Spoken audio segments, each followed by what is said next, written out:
fiafaelagna anao fomba anambady hitondra tokatrano ey doniela niela zay voatonga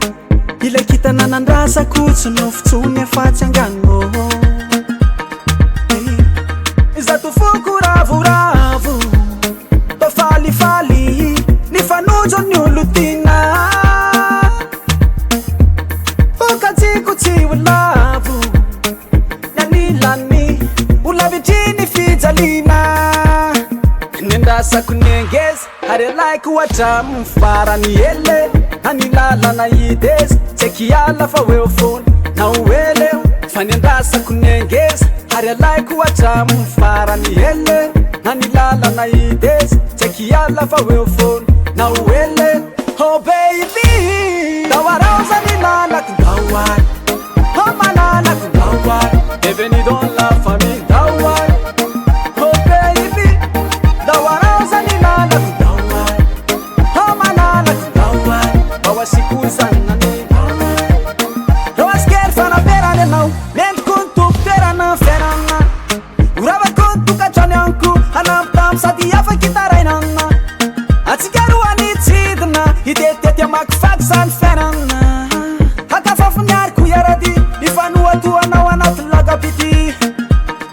ile tsikitsiknao ile tsikitsiknao atramfonikiazo azamanay fau karakaraiko hutundatundrako tsy avelako alazo raha misy tady giafy sao alotsy afiafy aro anao ine efa rombotrafy ty anao za tsy azo ifika ity anao za asako nengezy ary alaiko ohatramy farany ele anilalana idesy tsy kiala fa oeo fony na oeleo fa nendrasako nengezy ary alaiko ohatramy farany ele anilalana idesy tsy kiala fa oeo fony na oele oh baby dawarauza nilalako dawai oh malalako dawai bienvenue dans la famille dawai oh baby dawarauza nilalako dawai oh malalako dawai bawasikuzanani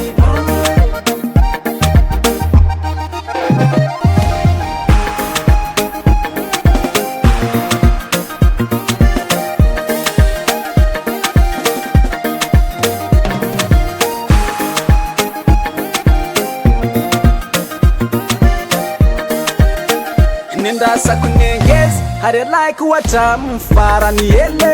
anilalana idesy tsy kiala fa oeo fony na oeleo fa nendrasako nengezy ary alaiko ohatramy farany ele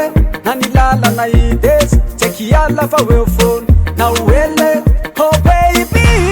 dawarauza nilalako dawai oh malalako dawai bienvenue